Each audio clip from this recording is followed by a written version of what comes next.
Olá, pessoal. O assunto de hoje é o Império Bizantino. Na realidade, o Império Bizantino pode ser também chamado, por algum tempo ele foi chamado dessa forma, de Império Romano Oriental. Capital, Constantinopla. Para diferenciar do quê? Do outro Império Romano Ocidental, capital, Roma. Bom, então o que é o Império Bizantino? O Império Bizantino, a gente remonta às suas origens, ou seja, quando ela foi fundada, uma cidade que depois se tornaria a sede de um império. Na realidade, a cidade é na região de Bizâncio, localizada entre a Europa e a Ásia, junto ao Mar Negro e ao Mediterrâneo. Qual a razão de ter sido fundada uma cidade nesta localidade? É porque era uma posição estratégica, até hoje é uma posição estratégica muito importante. Foi fundada uma cidade pelo imperador romano ocidental, Constantino, em 11 de março do ano 330 da era cristã. Para que ele funda ali? Porque, na realidade, o Império Romano de Roma já estava sentindo a dificuldade que ele tinha perante os bárbaros. Um imperador anterior a Constantino, Diocleciano, já havia dividido o Império Romano inteiro em 4 partes na chamada tetrarquia. Qual era o motivo? Proteger Roma, proteger o Império, não é? Então, Constantino, achando que aquela divisão não valia, não daria muito certo, ele também anula a tetrarquia, mantendo um único império, mas resolve fundar uma nova Roma. Bom, nessa região de Bizâncio, já havia uma população misturada entre gregos, latinos, orientais e cristãos. A língua era a grega nessa região, não a latina, a grega. A religião já era uma religião cristã, já era o cristianismo. E Constantino, ele não muda a religião, porque, na realidade, ele vai também ser um cristão, né? Então, a religião é cristã. Vamos dar uma compartilhada na imagem do imperador Constantino, fundador de uma cidade que depois teria o seu nome, que seria Constantinopla, ok? Como que é a política nesse império? A política do Império Bizantino ela é absolutista e se usou muito o césaropapismo, ou seja, o controle do governo dos imperadores em cima da igreja da região. Como é a economia desse império? Agrícola com base escravista. A sua cultura era uma cultura helenística. A religião, como eu já disse anteriormente, ela é uma religião cristã, mas havia muitas lutas entre os cristãos que adotavam os dogmas da igreja e aqueles que não aceitavam e brigavam, e nós vamos chamar de heresias. Então, briga entre dogmas, briga entre as heresias da época. Se hoje a gente já acha meio difícil compreender a religião, imagine numa época que estava se iniciando o cristianismo, né? Tudo era difícil. Então, havia sempre um conflito entre o que a igreja dizia e o que algumas pessoas queriam que fosse, né? Então, mas o que é heresia? O que é dogma? Dogma é todo princípio de fé, tudo aquilo que você não vê, mas aceita. E o que é uma heresia? É tudo que vai contra os dogmas de fé. As principais heresias dessa época, que a gente precisa entender, é o arianismo, do bispo Ário, no qual dizia que Cristo tinha apenas a natureza humana. Esse é o arianismo.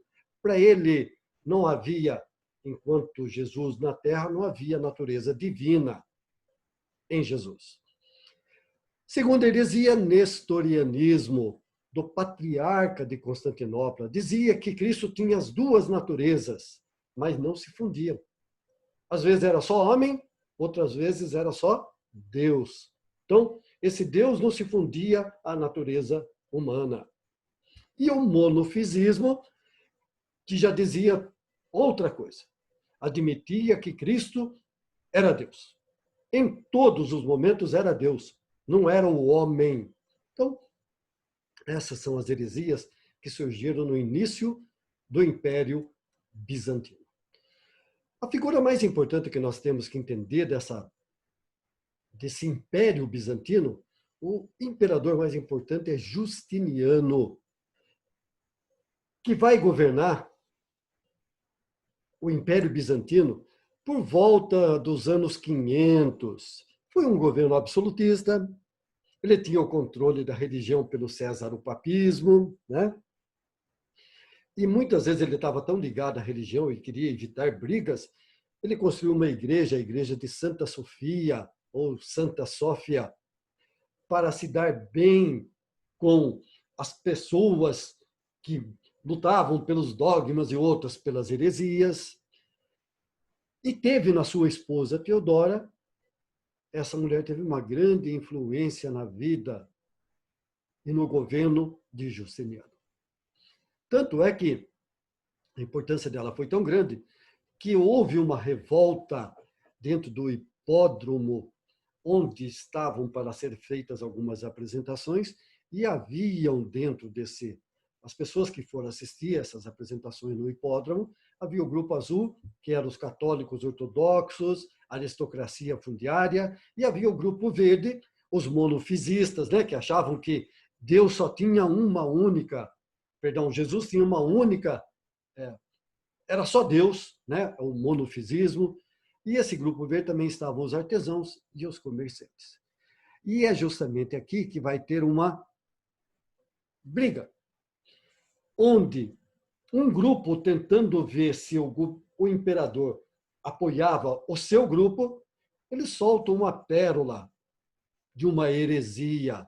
E foi justamente em cima disso que um outro grupo esperava que Justiniano respondesse o quê? Se ele respondesse que ele era de acordo com o Grupo Azul, iria ter briga. Se ele falasse que havia interesse pela ideia em cima do Grupo Verde, iria ter briga. Justiniano, para não responder a pergunta, resolve sair do hipódromo. É aqui que entra Teodora. E ela pergunta para ele assim, num português bem chulo, afinal de contas, você usa calça curta ou usa calça comprida? Ou seja, tome atitude. Você não é criança, ou é criança, né? E qual foi a atitude? Ele mandou que viessem o exército, invadiu o hipódromo e acabou assassinando praticamente todos que estavam dentro desse hipódromo. Então, essa foi a grande influência, uma das grandes influências de Teodora no governo de Teodoro. Ou seja, tome atitude, senão você vai perder o seu governo. Então, vamos aqui compartilhar. Essa seria a figura de Justiniano. Aqui sua esposa Teodora, claro que é um ícone aí que está representado. E aqui foi o lugar da revolta, o hipódromo. E essa revolta foi chamada Revolta de Nica, ou Revolta da Vitória, né? Então, era mais ou menos assim que era o hipódromo onde ocorreu esse conflito entre o Grupo Azul e o Grupo Verde. Justiniano, como ele tinha um poder muito grande e o Império Bizantino era muito forte, ele resolveu reconquistar o Ocidente, ou seja, reconquistar tudo que o antigo Império Romano havia conquistado. E ele volta às suas conquistas para o norte da África, ele entra dentro da Itália, onde ele funda um exarcado de Ravenna, ou seja, um governo militar sobre o comando dos imperadores bizantinos. Era um forte, digamos assim, em que ele podia mandar soldados para poder manter o seu império. Entrou pela Espanha, pelo Egito, pela Palestina, pela Síria, pela Mesopotâmia, ou seja, ele praticamente reconquistou tudo aquilo que havia sido conquistado no antigo Império Romano de Roma. É dele também uma grande obra jurídica, o Corpus Juris Civilis, que na realidade todo mundo que estuda os direitos, que vai fazer direito, advocacia, é praticamente obrigado a estudar esse Corpus Juris Civilis. É muito atual até os dias de hoje, né? Então vamos dar uma olhada no que Justiniano conseguiu conquistar mais, né? Então aqui nós temos aqui a entrada aqui dele dentro da Itália, e essa parte que está em laranja, vamos dizer assim, foi a parte em que ele vai acabar fazendo a sua conquista e automaticamente ele põe um exarcado de Ravenna nessa parte azul, onde ele praticamente ficou mais tempo dentro da Itália. Então, esses são a saída, né, de Justiniano na conquista. Isso, claro, sem dizer aí uma boa parte da Europa, o norte da África, a Mesopotâmia e assim por diante, né? Então, essas são as conquistas de Justiniano. Bom, ele pode ter conquistado, mas na realidade, com a morte de Justiniano, o grande Império Bizantino acaba se esfacelando e o que a gente precisa entender são as novas dinastias que vão suceder a Justiniano. Então, uma delas é a dinastia dos Heráclidas, que vai substituir Justiniano no ano de 610. E a coisa mais importante dentro dessa dinastia é que durante o governo do imperador Leão III, foi proibida a representação e o culto de imagens dentro de igrejas. É a chamada iconoclastia. É bom vocês lembrarem desse nome, né? Iconoclastia é a proibição da representação e do culto a imagens. Então, isso dentro das dinastias que sucederam a Justiniano. Então, Heráclidas, agora nessa iconoclastia, a dinastia Isáurica, que vai fazer, através do imperador Leão III, a proibição da representação, né? Também dentro dessa dinastia, houve um cisma, o chamado Cisma do Oriente, no ano de 1054, principalmente na briga entre o poder religioso dos patriarcas de Constantinopla e o Papa de Roma, né? Qual foi o pretexto dessa divergência, dessa briga? Foi justamente em cima da Santíssima Trindade. E isso, nesse cisma do Oriente, vai ser formado a Igreja Católica Ortodoxa, que é oriental, que vai se separar de Roma. Então, esse cisma do Oriente no ano de 1054. E o fim desse império, que na realidade também durou 1000 anos, foi no ano de 1453, quando a cidade de Constantinopla e esse império foram conquistados pelos turcos otomanos. Então, essas são